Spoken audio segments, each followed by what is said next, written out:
Hello, hi ಆತ್ಮೀಯ ವೀಕ್ಷಕರೇ, easy grammar ಚಾನಲ್ಗೆ ಸುಸ್ವಾಗತ.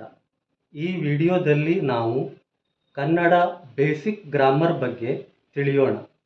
ಈ ವಿಡಿಯೋ ಎಲ್ಲ ವಿದ್ಯಾರ್ಥಿಗಳಿಗೆ ಹಾಗೂ ಸ್ಪರ್ಧಾತ್ಮಕ ಪರೀಕ್ಷೆ ಬರೆಯುವ ಅಭ್ಯರ್ಥಿಗಳಿಗೆ ತುಂಬಾ ಉಪಯುಕ್ತವಾಗಿದೆ. ಹಾಗಾದರೆ ಬನ್ನಿ ವೀಕ್ಷಕರೇ, ವಿಷಯ ಶುರು ಮಾಡೋಣ. ಕನ್ನಡ ವ್ಯಾಕರಣ ಅಂತ ಬಂದಾಗ ಮೊದಲಿಗೆ ಬರುವಂತಹದ್ದು ಕನ್ನಡ ವರ್ಣಮಾಲೆ. ವರ್ಣಮಾಲೆ ಅಂದರೆ ಅಕ್ಷರಗಳ ಸಮೂಹ. ಕನ್ನಡ ವರ್ಣಮಾಲೆಯಲ್ಲಿ ಒಟ್ಟು 49 ಮೂಲ ಅಕ್ಷರಗಳು ಇವೆ. ಈ 49 ಮೂಲಾಕ್ಷರಗಳನ್ನು ಮುಖ್ಯವಾಗಿ 3 ವಿಭಾಗಗಳನ್ನಾಗಿ ವಿಂಗಡಿಸಲಾಗಿದೆ. ಸ್ವರಗಳು 13, ಯೋಗವಾಹಗಳು 2 ಮತ್ತು ವ್ಯಂಜನಗಳು 34. ಹೀಗೆ ಒಟ್ಟು 49 ಅಕ್ಷರಗಳು. ನಾವು ಮೊದಲಿಗೆ ಸ್ವರಗಳ ಬಗ್ಗೆ ತಿಳಿದುಕೊಳ್ಳೋಣ. ಸ್ವರಗಳು, ಇದನ್ನು ಇಂಗ್ಲಿಷ್ನಲ್ಲಿ ವಾವೆಲ್ಸ್ ಅಂತ ಕರಿತೇವೆ. ಸ್ವರಗಳು ಅಂದರೆ ಏನು ಅಂದಾಗ, ಸ್ವತಂತ್ರವಾಗಿ ಉಚ್ಚರಿಸಲು ಬರುವ ಅಕ್ಷರಗಳಿಗೆ ಸ್ವರಗಳು ಎಂದು ಕರೆಯುತ್ತಾರೆ. ಈ 13 ಸ್ವರಗಳನ್ನು 2 ಗುಂಪುಗಳನ್ನಾಗಿ ವಿಂಗಡಿಸಲಾಗಿದೆ: ಹ್ರಸ್ವ ಸ್ವರಗಳು ಮತ್ತು ದೀರ್ಘ ಸ್ವರಗಳು. ಹಾಗಿದ್ರೆ ಹ್ರಸ್ವ ಸ್ವರಗಳು ಅಂದರೆ ಏನು? ಒಂದು ಮಾತ್ರಾ ಕಾಲದಲ್ಲಿ ಉಚ್ಚರಿಸಲ್ಪಡುವ ಸ್ವರಗಳಿಗೆ ಹ್ರಸ್ವ ಸ್ವರಗಳು ಅಂತ ಕರೀತಾರೆ. 2 ಮಾತ್ರಾ ಕಾಲದಲ್ಲಿ ಉಚ್ಚರಿಸಲ್ಪಡುವ ಸ್ವರಗಳನ್ನು ದೀರ್ಘ ಸ್ವರಗಳು ಅಂತ ಕರೀತಾರೆ. ಹಾಗಿದ್ರೆ ಹ್ರಸ್ವ ಸ್ವರಗಳು ಯಾವುದು ಅಂತ ನೋಡೋಣ. ಈ ಮಾತ್ರಾ ಕಾಲ ಅಂದರೆ ಏನು ಅಂದಾಗ, ನಾವು ಒಂದು ಸಲ ನಮ್ಮ ಕಣ್ಣು ರೆಪ್ಪೆಯನ್ನು ಬಡಿಯಲು ಬೇಕಾದ ಸಮಯ, ಅಂದರೆ ಅದು ಅತ್ಯಂತ ಕಡಿಮೆ ಸಮಯ, ಅದಕ್ಕೆ ಒಂದು ಮಾತ್ರಾ ಕಾಲ ಅಂತ ನಾವು ಪರಿಗಣಿಸ್ತೇವೆ. ಹಾಗಿದ್ರೆ ಹ್ರಸ್ವ ಸ್ವರಗಳನ್ನು ನಾವು ಒಂದ್ಸಲ ಓದೋಣ. ಅ, ಇ, ಉ, ಋ, ಎ, ಓ. ಇವು 6 ಹ್ರಸ್ವ ಸ್ವರಗಳು, ಅಂದರೆ ಒಂದು ಮಾತ್ರಾ ಕಾಲದಲ್ಲಿ ಉಚ್ಚರಿಸಲ್ಪಡುವಂತಹ ಸ್ವರಗಳು. ಇನ್ನು ದೀರ್ಘ ಸ್ವರಗಳು ಅಂತ ಬಂದಾಗ ಆ, ಈ, ಉ, ಎ, ಐ, ಓ, ಔ. ಇವು 7 ದೀರ್ಘ ಸ್ವರಗಳು. ಇವೆರಡೂ ಸೇರಿ ಒಟ್ಟು 13 ಸ್ವರಗಳು ಆಗ್ತವೆ. ಇನ್ನು ಈ 13 ಸ್ವರಗಳಲ್ಲಿ ಕೆಲವು ಸ್ವರಗಳು ಗುಣಲಕ್ಷಣಗಳ ಆಧಾರದ ಮೇಲೆ ಅವುಗಳಿಗೆ ಬೇರೆ ಬೇರೆ ಹೆಸರುಗಳಿಂದ ಕೂಡ ಕರೀತಾರೆ. ಅದನ್ನು ನೋಡೋಣ. ಮೊದಲಿಗೆ ಸವರ್ಣ ಸ್ವರಗಳು ಅಂದರೆ ಸಜಾತೀಯ ಸ್ವರಗಳು. ಈಗ ಉಚ್ಚಾರಣೆ ಮಾಡುವಾಗ ಒಂದೇ ರೀತಿಯ ಸ್ವರ ಬರುವಂತಹದ್ದು ಸಜಾತೀಯ ಸ್ವರಗಳು. ಅದು ಯಾವುದು ಅಂತ ಇಲ್ಲಿ ನೋಡೋಣ. ಅ, ಆ, ಅಥವಾ ಇದನ್ನ ಅ, ಆ ಅಂತಾನು ಓದ್ತೇವೆ. ಇವು 2 ಸಜಾತೀಯ ಸ್ವರಗಳು. ಇ, ಈ ಇವೆರಡು ಸಜಾತೀಯ ಸ್ವರಗಳು. ಉ, ಊ ಇವೆರಡು ಸವರ್ಣ ಸ್ವರಗಳು. ಹಾಗೇನೆ ಈ ಸಜಾತೀಯ ಸ್ವರಗಳು ಅಥವಾ ಸವರ್ಣ ಸ್ವರಗಳ ಬಗ್ಗೆ ನಾವು ಸವರ್ಣ ದೀರ್ಘ ಸಂಧಿ ಆ ಟಾಪಿಕ್ನಲ್ಲಿ ಇನ್ನೂ ಹೆಚ್ಚಿನ ವಿಷಯವನ್ನ ತಿಳ್ಕೊಳ್ಬಹುದು. ಈಗ ನೆಕ್ಸ್ಟ್ ಬಂದು ಸಂಧ್ಯಕ್ಷರಗಳು. ಕನ್ನಡ ವರ್ಣಮಾಲೆಯಲ್ಲಿ 2 ಸಂಧ್ಯಕ್ಷರಗಳಿವೆ, ಐ ಮತ್ತು ಔ. ಐ ಇದು ಅ ಪ್ಲಸ್ ಎ ಸೇರಿ ಐ ಆಗಿದೆ. ಹಾಗೇನೆ ಅ ಪ್ಲಸ್ ಓ ಸೇರಿ ಔ ಆಗಿದೆ. ಹಾಗಾಗಿ ಇವುಗಳನ್ನ ಸಂಧ್ಯಕ್ಷರಗಳು ಅಂತ ಕರಿತೇವೆ ಅಥವಾ ಸಂಯುಕ್ತ ಸ್ವರಗಳು ಅಂತಲೂ ಕೂಡ ಕರಿತೇವೆ. ನೆಕ್ಸ್ಟ್ ಬಂದು ಪ್ಲುತ ಸ್ವರಗಳು. ಪ್ಲುತ ಸ್ವರಗಳು ಅಂದರೆ ಏನು? 3 ಮಾತ್ರಾ ಕಾಲದಲ್ಲಿ ಉಚ್ಚರಿಸಲ್ಪಡುವ ಅಥವಾ ಅದಕ್ಕೂ ಹೆಚ್ಚು ಮಾತ್ರಾ ಕಾಲ ಸಮಯದಲ್ಲಿ ಉಚ್ಚರಿಸಲ್ಪಡುವ ಸ್ವರಗಳಿಗೆ ಪ್ಲುತ ಸ್ವರಗಳು ಅಂತ ಕರೀತಾರೆ. ಈ ಪ್ಲುತ ಸ್ವರಗಳು ವರ್ಣಮಾಲೆಯಲ್ಲಿ ಕೊಟ್ಟಿಲ್ಲ, ಅದು ಬರಲ್ಲ. ಆದರೆ ಈ 13 ಸ್ವರಗಳಲ್ಲಿ ಯಾವುದೇ ಸ್ವರ ಸಂದರ್ಭಾನುಸಾರ ಪ್ಲುತ ಸ್ವರವಾಗಿ ಮಾರ್ಪಾಟು ಆಗಬಹುದು. ಉದಾಹರಣೆಗೆ ನೋಡೋಣ ಸ್ನೇಹಿತರೆ. ಇಲ್ಲಿ ನಾವು ರಾಷ್ಟ್ರಗೀತೆಯನ್ನು ಹಾಡುವಾಗ ಕೊನೆಯ ಸಾಲುಗಳಲ್ಲಿ ಹೇಳ್ತೇವೆ. ಏನು ಹೇಳ್ತೇವೆ? ಜಯ ಹೇ ಜಯ ಹೇ ಜಯ ಹೇ. ಇಲ್ಲಿ ಹೇ ಅನ್ನುವಂಥದ್ದು ನಾವು 3 ಮಾತ್ರಾ ಕಾಲದವರೆಗೆ ಉಚ್ಚಾರಣೆ ಮಾಡ್ತೇವೆ.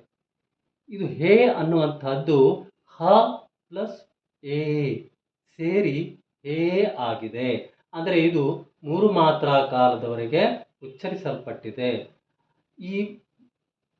ಈ ಪ್ಲುತ ಸ್ವರವನ್ನು ಇಂಗ್ಲಿಷ್ ಅಲ್ಫಾಬೆಟ್ಸ್ನ ಎಸ್ ಎಂಬ ಅಕ್ಷರದ ಮೂಲಕ, ಸಂಕೇತದ ಮೂಲಕ ಗುರುತಿಸುತ್ತಾರೆ. ಹಾಗಾಗಿ ಇದು ಇಲ್ಲಿ ಎ ಅನ್ನುವಂಥದ್ದು ಪ್ಲುತ ಸ್ವರವಾಗಿದೆ. ಇನ್ನು ಈ ಪ್ಲುತ ಸ್ವರಗಳನ್ನು ನಾವು ಎಲ್ಲಿ ಕಾಣಬಹುದು ಅಂತ ಹೇಳಿ ನೋಡಿದಾಗ ಸಂಗೀತ ಅಭ್ಯಾಸ ಮಾಡುವಲ್ಲಿ, ಮುಖ್ಯವಾಗಿ ಸುಗಮ ಸಂಗೀತ ಅಥವಾ ಶಾಸ್ತ್ರೀಯ ಸಂಗೀತ ಇವುಗಳನ್ನು ಹಾಡುಗಳನ್ನು ಹಾಡುವಾಗ ಪ್ಲುತ ಸ್ವರಗಳನ್ನು ನಾವು ಕಾಣಬಹುದು. ಓಕೆ ಸ್ನೇಹಿತರೆ, ಇಲ್ಲಿಯವರೆಗೆ ನಾವು ಕನ್ನಡದ 13 ಸ್ವರಗಳ ಬಗ್ಗೆ ತಿಳ್ಕೊಂಡ್ವಿ. ನೆಕ್ಸ್ಟ್ 2ನೇ ವಿಭಾಗ ಯೋಗವಾಹಗಳು. ಇವು ಒಟ್ಟು 2 ಇವೆ. ಅದು ಯಾವುದು ಅಂದರೆ ಅಂ ಮತ್ತು ಅಹ. ಅಂ ಇದನ್ನ ಅನುಸ್ವಾರ ಅಂತ ಕರಿತೇವೆ ಮತ್ತು ಅಹ ಇದನ್ನ ವಿಸರ್ಗ ಅಂತ ಕರಿತೇವೆ. ಇನ್ನು ವ್ಯಾಕರಣಾಂಶಗಳು ಅಂತ ಬಂದಾಗ ಅನುಸ್ವಾರವನ್ನು 1-0 ಅಂತ ಬರಿತೇವೆ. ವಿಸರ್ಗವನ್ನ ಚಿಕ್ಕ ಚಿಕ್ಕ 2 ಸೊನ್ನೆಗಳನ್ನಾಗಿ ಬರಿತೇವೆ. ಆದರೆ ಇವನ್ನು ಸ್ವತಂತ್ರವಾಗಿ ಓದಲಿಕ್ಕೆ ಬರಲ್ಲ, ಸ್ವತಂತ್ರವಾಗಿ ಉಚ್ಚಾರಣೆ ಮಾಡಲಿಕ್ಕೆ ಬರಲ್ಲ. ಹಾಗಾಗಿ ಯೋಗವಾಹಗಳನ್ನು ಅಯೋಗವಾಹಗಳು ಅಂತ ಕೂಡ ಕರೀತಾರೆ. ಯಾಕಂದ್ರೆ ಯೋಗವಾಹಗಳ ಹಿಂದೆ ಅ ಅಕ್ಷರವನ್ನ ಬರೆದು ಅಂ ಅಹ ಅಂತ ಉಚ್ಚಾರಣೆ ಮಾಡ್ತೇವೆ. ಹಾಗೆಯೇ ಇಲ್ಲಿ ಯೋಗವಾಹಗಳು ಸ್ವರ ಅಥವಾ ವ್ಯಂಜನಗಳ ಜೊತೆಗೆ ಒಂದುಗೂಡಿ ಉಚ್ಚರಿಸಲ್ಪಡುತ್ತವೆ.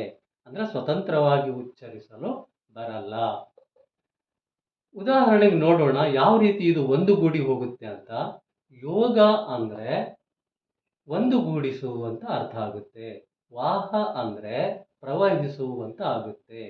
ಒಂದುಗೂಡಿ ಪ್ರವಹಿಸುವಂತಹದ್ದು ಅಂದ್ರೆ ಇಲ್ಲಿ ನೋಡಿ, ಉದಾಹರಣೆಗೆ ಅಂಕ. ಇಲ್ಲಿ ಅ ಮತ್ತು ಕ ಈ 2 ಅಕ್ಷರಗಳ ನಡುವೆ ಅನುಸ್ವಾರ ಬಂದಿದೆ. ಇದನ್ನ ನಾವು ಒಂದುಗೂಡಿಸಿ ಓದ್ತೇವೆ. ಅಂಕ ಅಂತ ಒಂದುಗೂಡಿಸಿ ಓದ್ತೇವೆ. ಇದನ್ನ ನಾವು ಅನುಸ್ವಾರ ಬಳಸಿ ಬರೆದಿದ್ದೇವೆ. ಇದನ್ನೇ, ಈ ಪದವನ್ನು ನಾವು ಮತ್ತೊಂದು ರೀತಿಯಲ್ಲೂ ಕೂಡ ಬರಿಬಹುದು. ಇಲ್ಲಿ ನಾವು ಅನುನಾಸಿಕ ವ್ಯಂಜನ ಅಕ್ಷರವನ್ನು ಬಳಸಿ ಕೂಡ ಅಂಕ ಅಂತ ಬರಿಬಹುದು. ಅನುನಾಸಿಕ ಅಂದ್ರೆ ಮೂಗಿನ ಸಹಾಯದಿಂದ ಉಚ್ಚಾರಣೆ ಮಾಡುವಂತಹ ನ, ಞ, ಣ, ನ, ಮ ಈ ಅನುನಾಸಿಕಗಳು. ಇವು ವ್ಯಂಜನಾಕ್ಷರಗಳು, ಆದರೆ ಇವು ಅರ್ಧ ಅಕ್ಷರಗಳು. ಅಂದ್ರೆ ಇದರಲ್ಲಿ ಸ್ವರ ಸೇರಿಲ್ಲ. ಇದು ಮೂಲ ವ್ಯಂಜನಾಕ್ಷರಗಳು. ಅಂಕ ಈ ರೀತಿಯಾಗೂ ಕೂಡ ಬರಿಬಹುದು. ನೆಕ್ಸ್ಟ್ ಬಂದು ಅಂಚು. ಅನುಸ್ವಾರ ಬಳಸಿ ಬರೆದಾಗ ಅ ಮತ್ತು ಚು ಈ 2 ಅಕ್ಷರಗಳ ನಡುವೆ ಅನುಸ್ವಾರ ಬರುತ್ತೆ. ನಾವು ಇದನ್ನ ಒಂದುಗೂಡಿಸಿ ಅಂಚು ಅಂತ ಓದ್ತೇವೆ. ಅದನ್ನು ವ್ಯಂಜನಾಕ್ಷರ ಬಳಸಿ ಈ ರೀತಿಯಾಗಿ ಬರಿಬಹುದು. ಅ ಞ ಚು ಅಂಚು. ನೆಕ್ಸ್ಟ್ ಬಂದು ಅಂಟು. ಇಲ್ಲಿ ಅ ಮತ್ತು ಟು ಅಕ್ಷರಗಳ ನಡುವೆ ಅನುಸ್ವಾರ ಬಂದಿದೆ. ಇದನ್ನು ಒಂದುಗೂಡಿಸಿ ಓದಿದಾಗ ಅಂಟು ಅಂತ ಆಗುತ್ತೆ. ಇದನ್ನು ವ್ಯಂಜನಾಕ್ಷರ ಬಳಸಿ ಈ ರೀತಿಯಾಗಿ ಬರೀಬಹುದು, ಅಂಟು. ಅದೇ ರೀತಿ ನೆಕ್ಸ್ಟ್ ಬಂದು ಚಂದ. ಚಂದ ಅಂತ ಅಕ್ಷರ ಶಬ್ದದಲ್ಲಿ ಚ ಮತ್ತು ದ ಈ ಎರಡು ಅಕ್ಷರಗಳ ನಡುವೆ ಅನುಸ್ವಾರ ಬಂದಿದೆ. ಇದನ್ನು ಒಂದುಗೂಡಿಸಿ ಓದಿದಾಗ ಚಂದ ಅಂತ ಓದ್ತೇವೆ. ಇದನ್ನು ಬರೆದಾಗ ವ್ಯಂಜನಾಕ್ಷರ ಬಳಸಿ ಬರೆದಾಗ ಚಂದ ಈ ರೀತಿಯಲ್ಲೂ ಕೂಡ ಬರೀಬಹುದು. ನೆಕ್ಸ್ಟ್ ಬಂದು ಕಂಬ. ಕ ಮತ್ತು ಬ ಅಕ್ಷರಗಳ ನಡುವೆ ಅನುಸ್ವಾರ ಬಂದಿದೆ. ಇದನ್ನು ನಾವು ಒಂದುಗೂಡಿಸಿ ಓದಿದಾಗ ಕಂಬ ಅಂತ ಆಗುತ್ತೆ. ಇದನ್ನ ಕಂಬ ಈ ರೀತಿಯಲ್ಲೂ ಕೂಡ ವ್ಯಂಜನಾಕ್ಷರವನ್ನು ಬಳಸಿ ಬರಿಬಹುದು.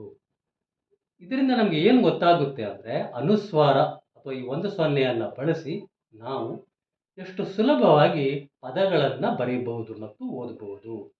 ಅದು ಅನುಸ್ವಾರ ಇಲ್ಲ ಅಂದರೆ ಈ ವ್ಯಂಜನಗಳನ್ನು ಬರೆಯುವುದು ಮತ್ತು ಓದುವುದು ತುಂಬಾನೇ ಕಷ್ಟ ಆಗುತ್ತೆ.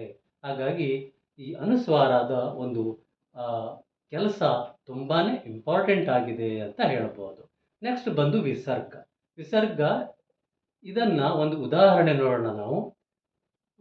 ಬೇಸಿಗೆ ರಜೆಯ ನಂತರ ಶಾಲೆಯು ಪುನಃ ಪ್ರಾರಂಭವಾಯಿತು. ಈ ವಾಕ್ಯ ನೋಡಿದಾಗ ಇಲ್ಲಿ ಪುನಃ ಅನ್ನುವಂಥ ಶಬ್ದವನ್ನು ನಾವು ನೋಡ್ತೀವಿ.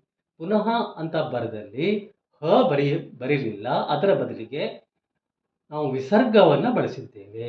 ನದ ಮುಂದೆ ವಿಸರ್ಗ ಬಳಸಿದ್ದೇವೆ, ಪುನಃ ಅಂತ ಆಗಿದೆ.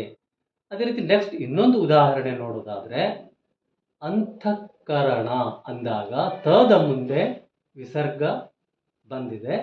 ಇದು ಇಲ್ಲಿ ಈ ಪುನಃ ಅನ್ನುವಲ್ಲಿ ಹ ಅಕ್ಷರ ಬಂದಿತ್ತು.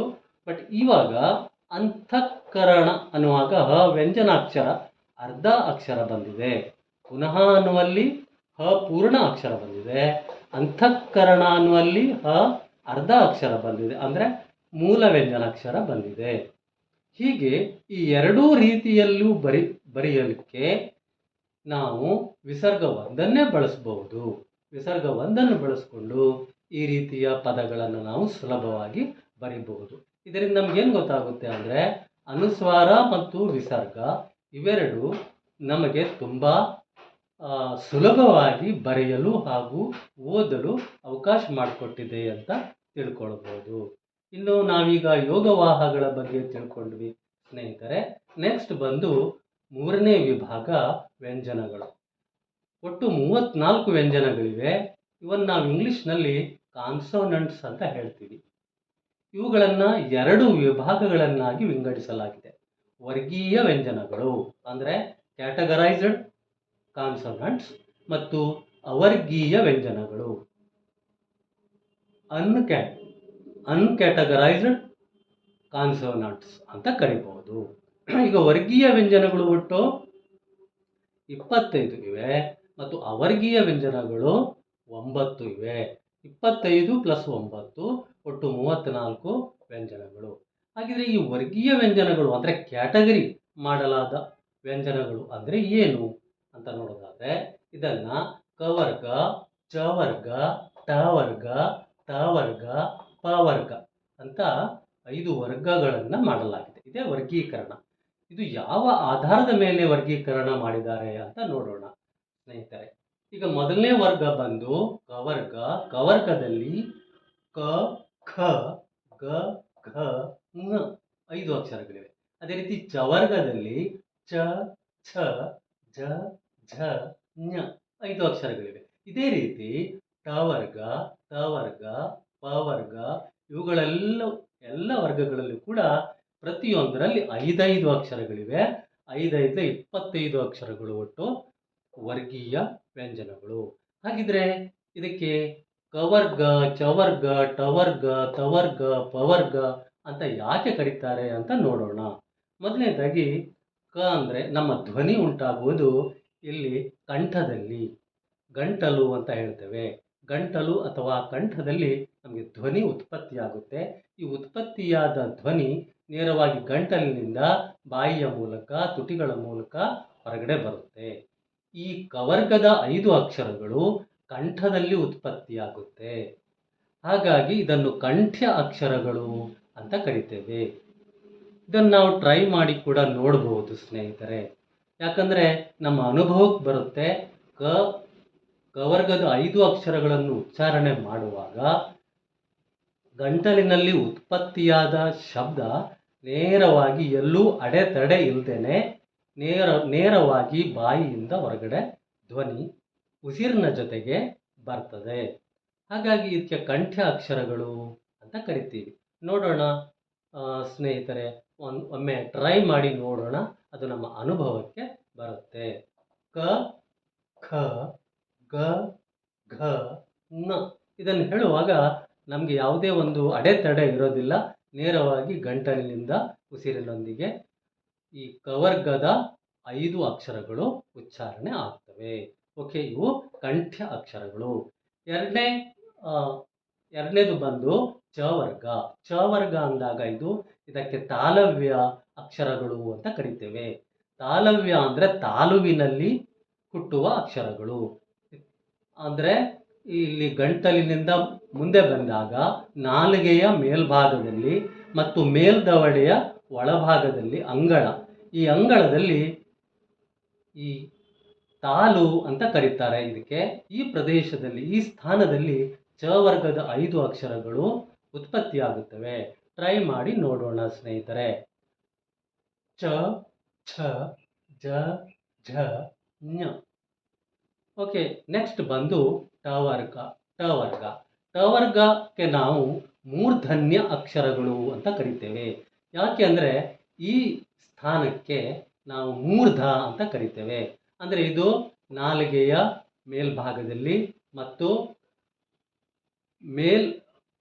ಮೇಲ್ದವಡೆಯ ಒಳಭಾಗದಲ್ಲಿ ಈ ಸ್ಥಾನ ಬರುತ್ತೆ.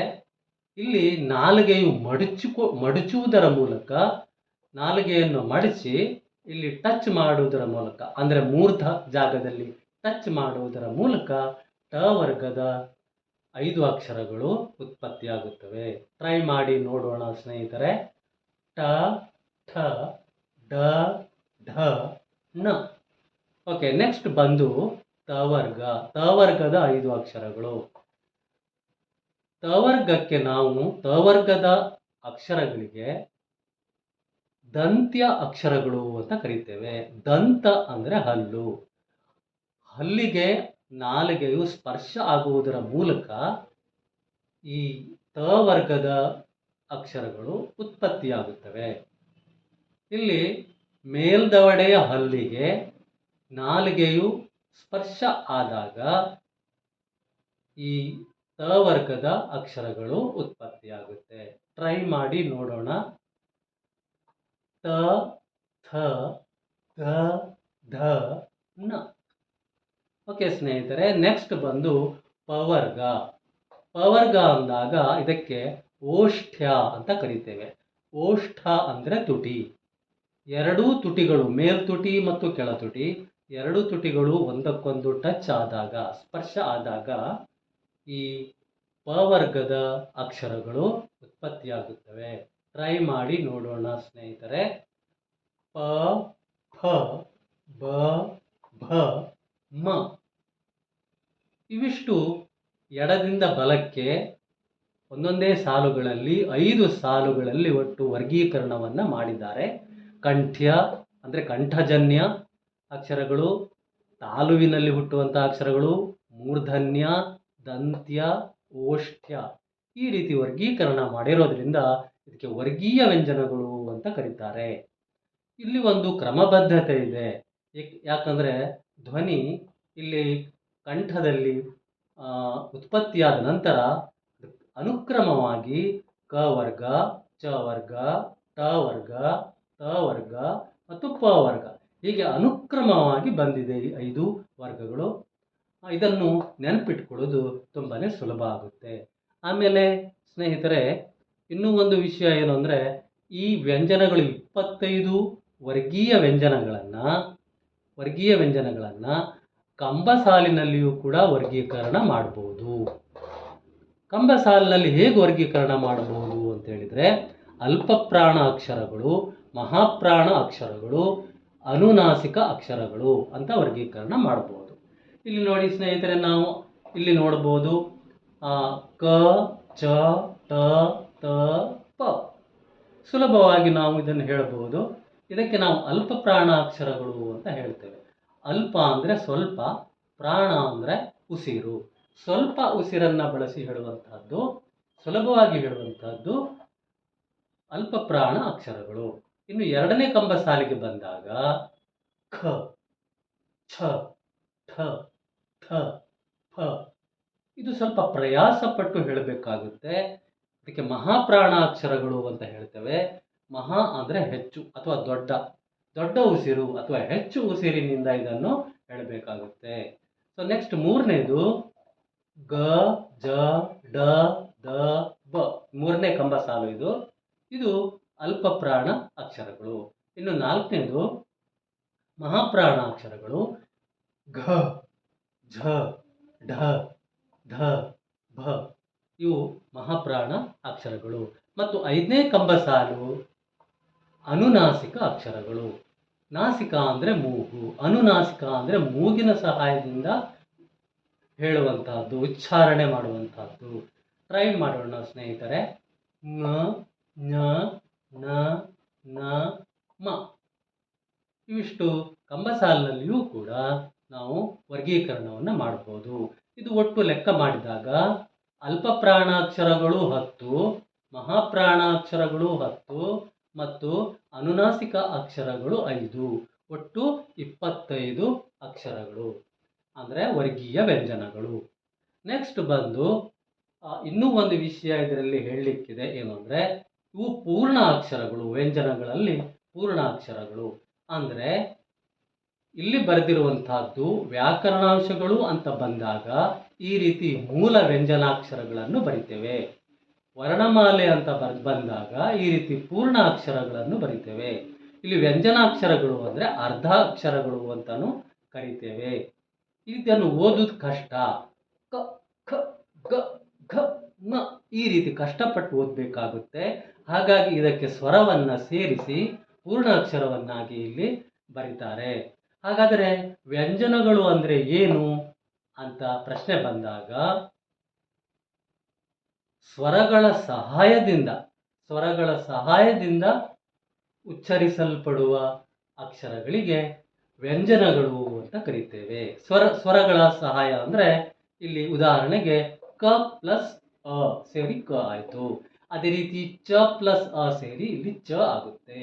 ಅದೇ ರೀತಿ ಟ ಪ್ಲಸ್ ಅ ಸೇರಿ ಟ ಆಗುತ್ತೆ. ಇದೇ ಥರ 25 ಅಕ್ಷರ ಅಲ್ಲ, 34 ಅಕ್ಷರಗಳು ಕೂಡ ಅಸ್ವರವನ್ನು ಸೇರಿಸಿ ಅದರ ಸಹಾಯದೊಂದಿಗೆ ಓದುವುದು ಮತ್ತು ಬರೆಯುವ ಅಭ್ಯಾಸ ಇದೆ. ಓಕೆ ಸ್ನೇಹಿತರೆ, ಈಗ ನಾವು ನೆಕ್ಸ್ಟ್ ಬಂದು ಅವರ್ಗೀಯ ವ್ಯಂಜನಗಳು ಒಟ್ಟು 9. ಅದು ಯಾವುದು ಅಂತ ನೋಡೋಣ. ಒಂದ್ಸಲ ಓದು ನೋಡೋಣ. ಯ, ರ, ಲ, ವ, ಶ, ಶ, ಸ, ಹ, ಳ.